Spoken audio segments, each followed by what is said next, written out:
I paid their bills, bought them a house, helped them retire early. And still, they looked at me with disappointment the day I introduced them to the man I loved. They didn't see the kindness in his eyes or how he treated me like a queen. They didn't care that he respected me more than anyone ever had. All they saw was the age difference. You could have married someone your own age, my mother said. He's old enough to be your father, my dad muttered. After everything I had done for them, all they gave back was judgment and shame. So I made a decision. I would show them who I truly was, not the obedient daughter they raised, but a woman they could never control again. And the way I did it, they never saw it coming. Before we begin, if you're into real, raw revenge stories where underdogs rise and take back their power, make sure to subscribe to the channel, like this video, and turn on notifications so you don't miss what happens next. These aren't just stories, they're awakenings. Now, let's begin. My name is Rachel. I'm 29, and for most of my life, I was exactly what my parents wanted. Straight A student. No parties. No drama. Graduated early. Got a job in finance. Bought my first home at 25. Helped my parents pay off their debts. Paid for my brother's tuition. Bought my mom her dream SUV. And I never complained. Not once. Because deep down, I thought they loved me for it. I thought all the sacrifices meant something. Until I met Henry. Henry is 47. Yes, he's older. But he's also kind, intelligent, and endlessly supportive. He's a self-made entrepreneur who built his first company from nothing and treats everyone around him with respect. We met at a charity fundraiser. He wasn't flashy. He didn't try to impress me. He just talked to me like I mattered. And for the first time in years, I felt seen, not as a daughter, or a paycheck, or an achiever. As a woman. We dated in private for 3 months before I told my parents. I still remember the silence after I said his name. Then my mom said, "Isn't he almost 50? My dad crossed his arms. "This is why you never had a boyfriend in college. You're naive." That hurt more than I expected. "I love him," I said, as calmly as I could. "He respects me." "Of course he does," my dad scoffed. "He's lucky you're even talking to him." They didn't ask about his character, his kindness, his career. All they cared about was the number. I tried to reason with them. I told them how happy I was. How Henry had encouraged me to start my own business and even helped me plan it out. How he supported me more in 3 months than they had in years. My mother shook her head. "We didn't raise you to throw your life away." And that's when it hit me. Everything I had done, every late-night shift, every sacrifice, every dollar, was invisible. Unless I lived exactly the life they had imagined, I would never be enough. But I wasn't going to give up on love just to please people who only valued me on their terms. So I made a choice. I didn't cut them off, yet. But I started pulling back. And they noticed. "Oh, too busy for Sunday dinner now?" my mom asked one day. I had plans. With Henry. And I wasn't going to apologize. But the real shift came 3 months later, when I told them we were getting married. When I told my parents I was engaged, my mother dropped her fork. We were at their kitchen table. I thought breaking the news over dinner might soften the blow. I was wrong. "You're engaged to him?" she asked, blinking rapidly. "Already. We've been together for almost a year, Mom. We're in love. We know what we want." My father leaned back in his chair and scoffed. "He's almost 50, Rachel. Does he even want kids? Does he have grandkids?" "No and no," I said, trying not to flinch. "And that's not the point. They didn't even pretend to be happy for me. No congratulations. No hug. Just suspicion." "What does he want with someone your age?" my mom muttered. I stood up. "He respects me. He supports me. And maybe, just maybe, that's all I need." My mother shook her head. You're rushing this. He probably manipulated you. I didn't yell. I didn't cry. I just walked out. And that was the last time I had dinner at my parents' house. After that dinner, something changed inside me. 4 years, I had been giving. My time, my money, my emotional labor, all without asking for anything back. But now, for the first time, I started saying no. When my dad asked me to help refinance their cabin loan, I said no. When my mom sent me a reminder about her yearly spa weekend, I said no. They didn't take it well. You've changed, my mom texted one day. No, I replied. I've just stopped trying to earn love I already deserved. Henry was by my side through it all. He didn't try to fix it. He didn't trash talk my parents. He just held my hand and said, "You're not wrong for choosing peace." By then, I had launched my own consulting business, something Henry had helped me build. He introduced me to mentors, helped me refine my pitch, and even put me in touch with his network. Within 6 months, I had landed 3 major clients. My parents didn't ask about my business, didn't ask how I was doing, but they did call one day when their water heater broke. "I'm sure you can help us out," my dad said flatly. I paused, then said, "I'm not your emergency fund anymore." Click. The call ended. But I wasn't the one left broken. Henry and I planned a simple wedding on the coast, just 30 people, close friends, a few colleagues, and my younger brother, Liam, who still talked to me. I mailed invitations to my parents. I even included a handwritten note. "I hope you'll come. But if not, we'll still have a beautiful day." They didn't reply. The day came. The sky was clear. The waves were calm. And as I walked barefoot toward Henry under a canopy of soft white flowers, I felt something I hadn't felt in years. Freedom. There were no forced smiles. No tension. No guilt. Just love. After the ceremony, during the toasts, my brother raised his glass. "To Rachel," he said. "The only person I know who could take rejection and turn it into a brand new life." The guests laughed. I smiled. But inside, I still felt a flicker of pain. Because no matter how strong you are, part of you always hopes they'll show up. Just once. But they didn't. And that's when I decided. If they wouldn't celebrate me, they'd eventually respect me. Even if it meant burning every bridge behind me. After the wedding, the silence from my parents was deafening. No card. No call. No text. It was as if I'd ceased to exist. I tried not to let it get to me. I had Henry. I had clients. My business was growing faster than I'd imagined. We moved into a beautiful home overlooking a quiet lake. I was finally living life on my terms. But I won't lie, on certain nights, lying awake in bed, I'd wonder, are they proud of me, even secretly? Do they miss me at all? Then I'd remember the looks on their faces when I said, "I'm marrying Henry." And the silence would answer me. They weren't just disappointed. They were offended. And for what? For daring to live outside their vision of me? I stopped wondering and started focusing.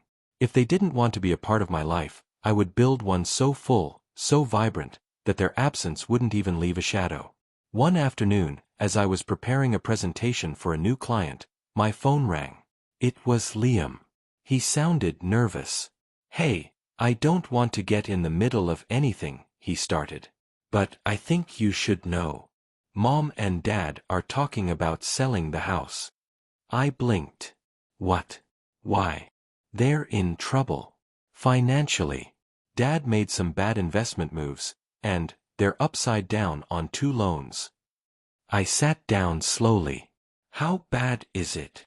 They're trying to pretend it's fine, but I heard Mom crying the other night. They haven't told anyone else. He paused, then added, "They said if you hadn't cut them off, none of this would have happened." That hit like a punch to the chest. They really said that? I asked. Yeah. And they're telling people Henry manipulated you into it. I stayed quiet for a long time. Then I thanked him for calling and hung up. I wasn't angry. I was disappointed, again. But this time, it wasn't in them. It was in me, for thinking they'd change. That night, I told Henry everything. He didn't say much at first. Just listened. Then he said, "What are you going to do?" And I answered, "What I always do. I'm going to fix it." He frowned slightly. "You don't owe them anything." "I know," I said. "But I'm not doing it for them."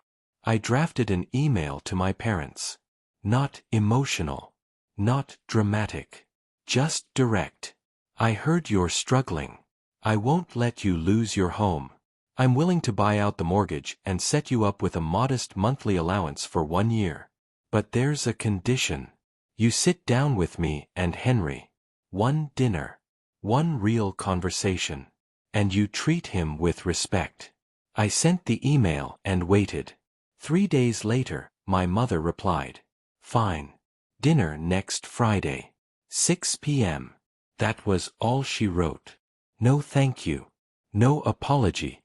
Just cold agreement. But that was enough.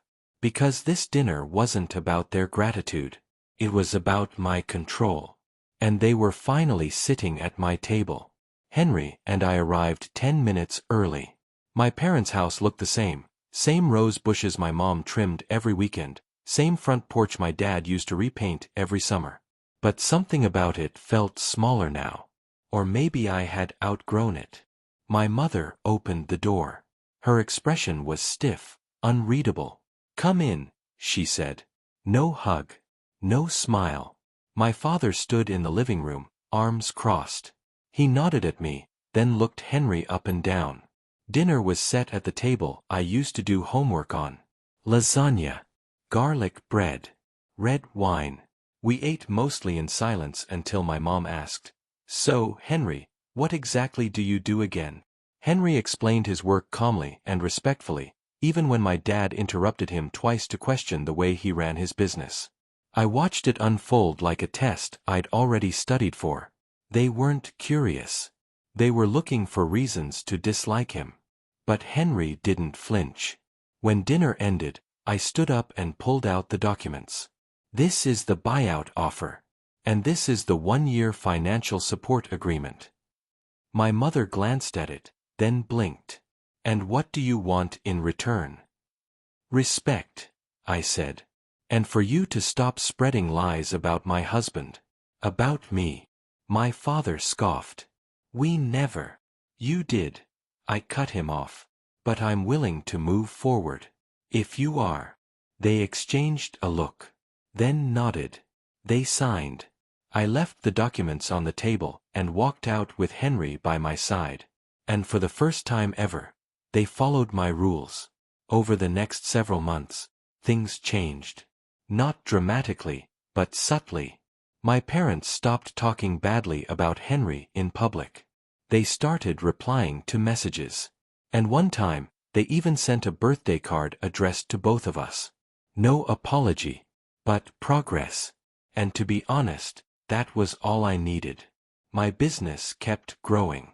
I was invited to speak at a regional entrepreneur summit. I hired 2 employees. Henry and I started talking about building a second home in Colorado. And through it all, I kept a journal. Not just about my wins, but about why I chose to change my life. Because I know I'm not the only one who's been judged for choosing love over tradition. Or been guilt-tripped into pleasing family at their own expense. And if you've ever felt like that, if you're watching this and wondering whether you should choose yourself, I promise, it's not only okay. It's powerful.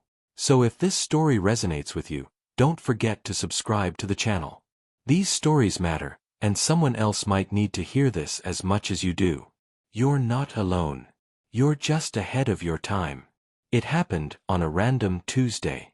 I got a call from Liam, my brother. "Mom's at the clinic," he said. "Dad found out she's been secretly paying off another loan."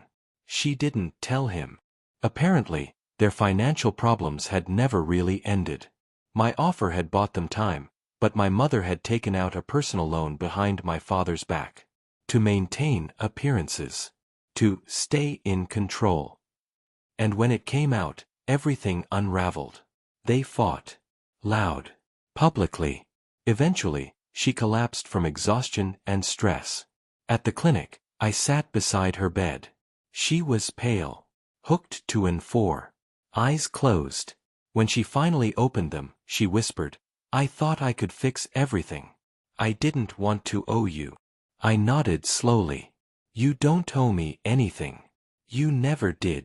She looked at me, and for the first time in years, I saw softness in her face. "Henry, he's good to you, isn't he?" I smiled. "The best." She closed her eyes again, and didn't say another word. But she didn't need to, because that moment was more honest than any apology. After that visit to the clinic, something shifted in my mother. She didn't become warm overnight. She didn't start texting hearts or gushing about Henry. But she stopped fighting.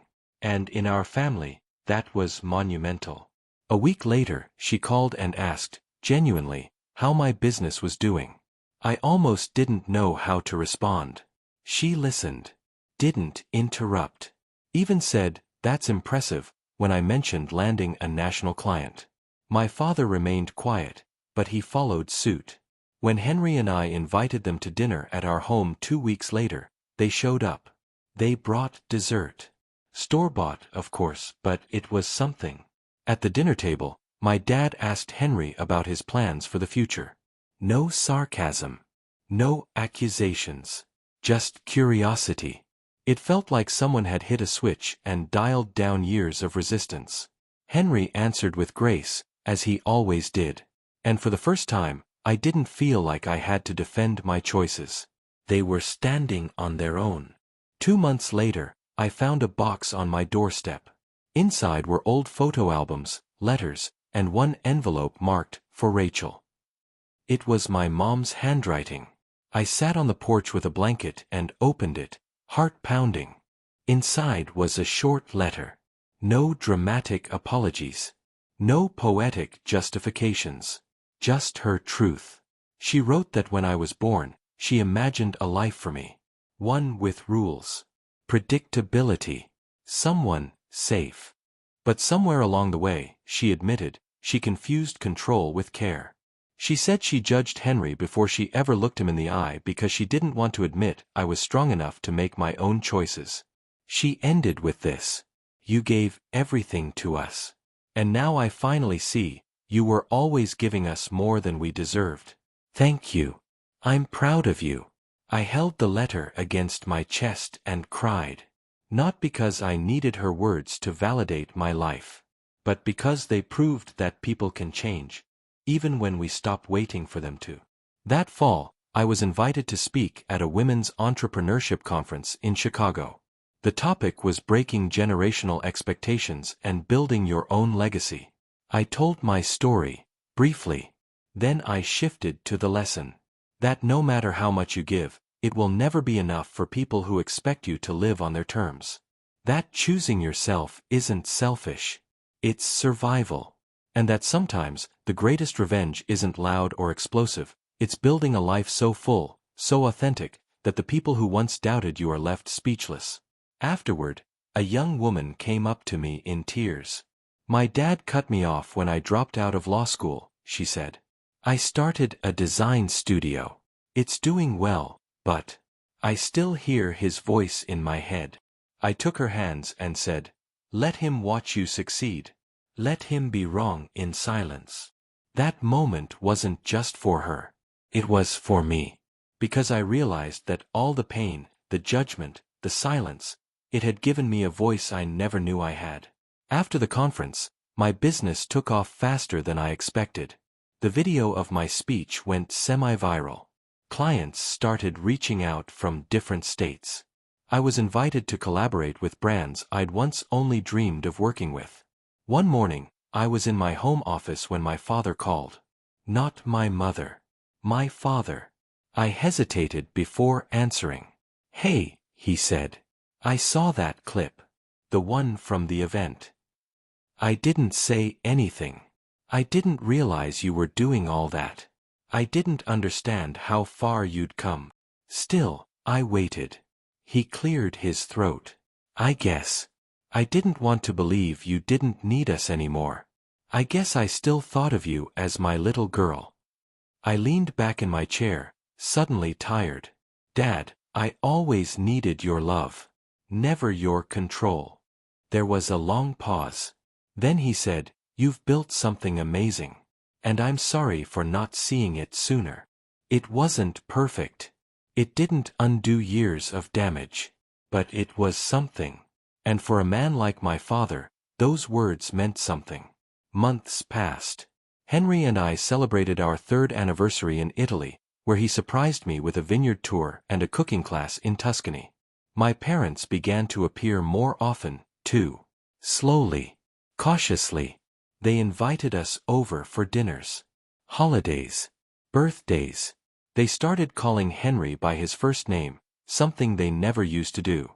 But the real turning point came when my mom asked if I could speak at a women's group she volunteered with at church.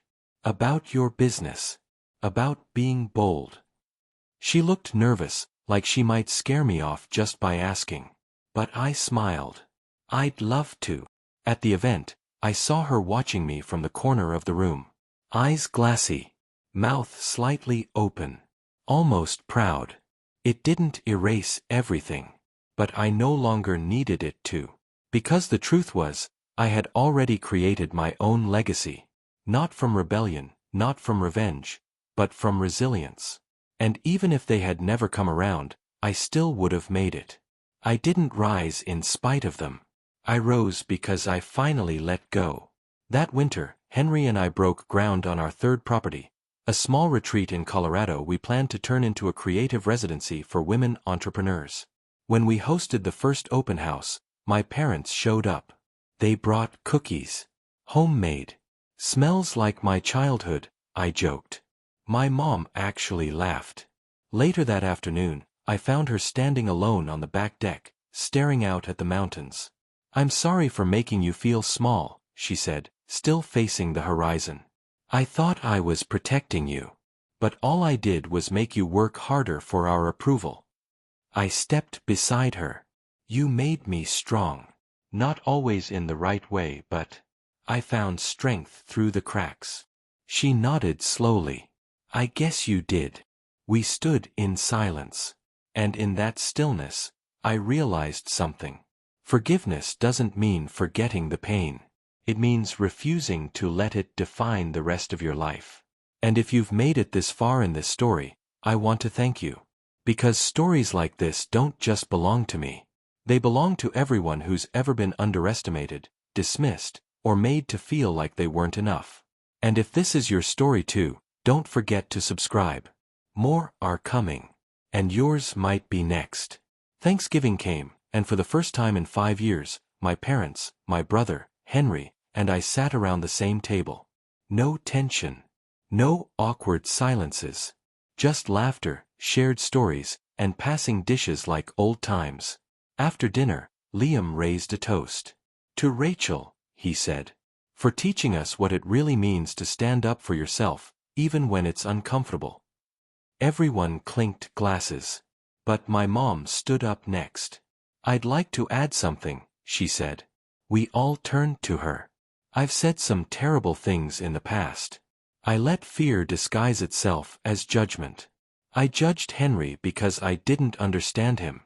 And I judged Rachel because I couldn't accept she had grown beyond me." She looked directly at me.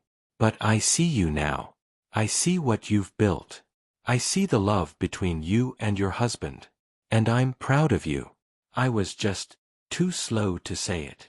My throat tightened. I didn't need a speech. But hearing it still healed something in me. Not because I needed her to be right. But because it meant she finally saw me as I truly was. And that was enough. Years ago, when I stood in my childhood kitchen and told my parents I was marrying Henry, I could feel their disappointment fill the room like smoke. I thought I'd spend my life proving them wrong.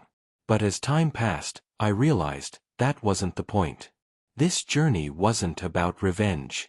It was about freedom. Freedom to love someone older without shame. Freedom to start a business without their approval. Freedom to be a woman they didn't recognize, and still be proud of her. And now my parents call Henry when they need advice. Now my mother says, "You and Henry remind me what love is supposed to look like." Now my father asks how the retreat is going and tells his golf buddies about his brilliant daughter who runs 3 businesses. What they never saw coming wasn't revenge. It was growth. Mine. Theirs. All of ours. And if you've ever felt like your family couldn't see you for who you are, here's what I'll say. You don't have to shrink to make them comfortable. You don't have to be small to be loved. You just have to be you, boldly, fully, unapologetically. Because eventually, they'll either meet you at your level, or watch you rise without them. Thank you for watching this story all the way through. If it moved you, if you saw even a piece of yourself in it, don't forget to subscribe to the channel. More powerful, true-to-life stories are coming soon. And one of them might just help you tell your truth, too.